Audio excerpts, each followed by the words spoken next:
अस्सलामुअलैकुम प्यारे बच्चों, कैसे हो आप सब। आज हम सीखने वाले हैं उर्दू के हरूफ तहजी। सबसे पहले तो आप मुझे ये बताएं कि हरूफ तहजी की तादाद कितनी है। जी, अगर आपको नहीं भी पता था तो पूरे 36 होते हैं। तो चलिए शुरू करते हैं।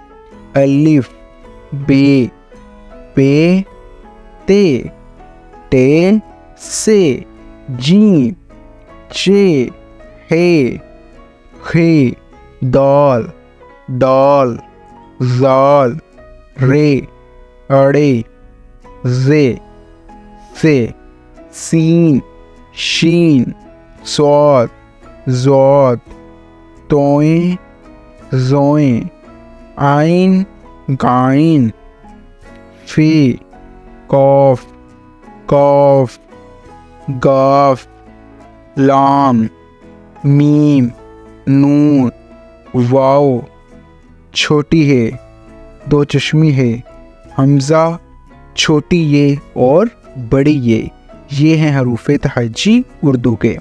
तो चलिए अब हम इसे थोड़े गाने के स्टाइल में पढ़ते हैं।